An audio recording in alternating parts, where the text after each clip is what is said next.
Hey there, how do you do it to supersize your business? Sharon Horne-Ellstrom here, but you can call me Pajama Grandma. I'm thinking about, as I'm working on a women's summit, all things customer related. And part of it is I'm doing a top 10 countdown, the top 10 things leading up to the live date of the women's summit. And today is all about how do you do it? How do you do, now with this particular topic, how do you do anything customer related in your business right now? So maybe we'll talk about an example of that. But how do you do it could be you thinking about how do you do anything in your business right now. It's about looking at the results you're getting in maybe production, delivery, customer service, finding customers. And we'll talk about the specific customer examples here I'm talking about. Maybe it's deliverables or delivery, your delivery process or mechanism.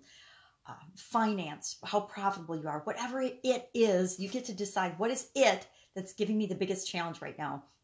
I always tell people and coach people, pick the one thing that's keeping you up at night. Pick the one thing that's, giving you a gut ache, because we almost always have one thing that stands out as, if I could only improve this one thing in my business or in my life, everything else would be better. And the truth is, it will be, and it would be. If I can just improve any one thing, it affects everything, whether it's our thought processes, our physical health, our well-being, our thoughts and feelings about things, our physical, spiritual, emotional, life.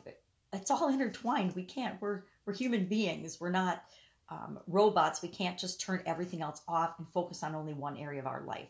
Although a lot of us try. I tried doing that when I was younger. It didn't work out so well. But let's talk about this. So define what your it is. So for me right now, with respect to this Women's Summit, my it is, how do I help women do whatever it is that they need to do with respect to customers to improve their business, to get them the results that they want, to help them grow and supersize their business? Well, customers, it could be anything. So let's pick one example, because your it might be you don't have enough customers coming in. You need to know how to find customers in the first place. Then once you find them, how do you get them? How do you get them coming to you?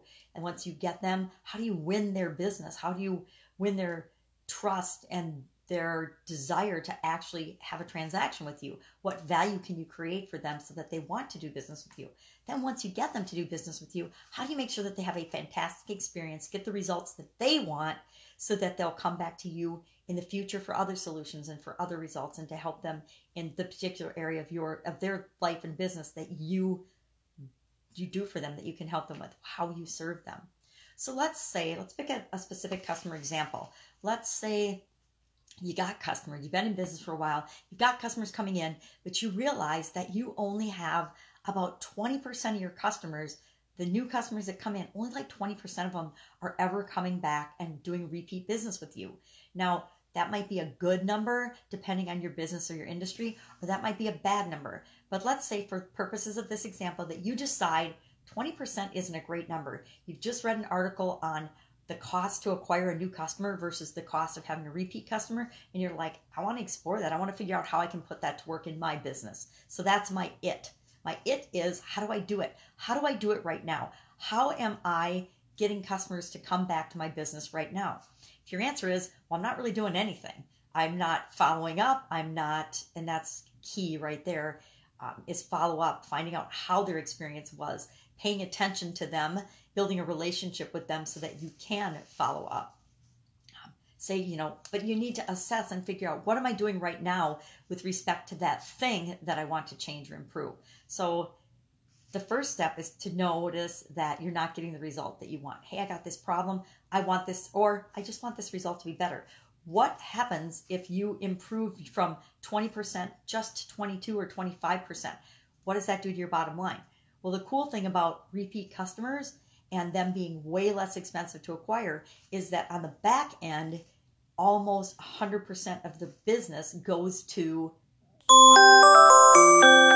sorry about that, talking too long today, doing too many videos, but it goes to the bottom line. So just increasing that number by 5% actually might increase your profitability by 4.75% or something amazingly cool like that. And what does that mean to you? It's different for all of us, but the point is, it's a kind of a universal truth that repeat customers are good for our businesses. So what am I doing now? What am I doing right now to bring people back for more? And there's infinite possibilities to what you can do, but you have to know what you're doing now and whether it's working or not. You might be doing some things that are working. You might call your customers that have done business with you, that have gotten a great result, and talk to them, find out about their experience. You might be creating a loyalty program, something that encourages people to come back on a regular frequency. I love loyalty programs for businesses like restaurants or local businesses because they're so powerful in bringing people back on the frequency that you want. Or I call it exponential smoothing, where you, on certain days in retail businesses, they're really busy, and certain times, and a lot of businesses are seasonal, but they might be seasonal during the week. Like, Friday and Saturday nights are really big for restaurants and bars. And how do you get people in on Sunday, Monday, and Tuesday nights then? Well, you do things, you offer them incentives for coming in on those times. You offer them rewards, or you have a loyalty program, things like that. So there's so many things that you can do, but first you have to know, what are you doing? And if something's working, maybe you just have to do more of it.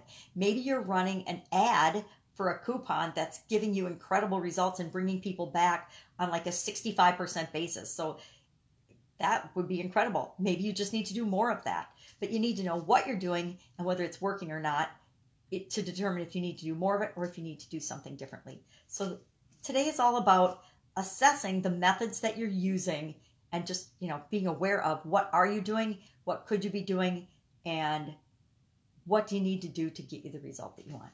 That's it. Make it an awesome day. And of course, I will be with you tomorrow. Bye.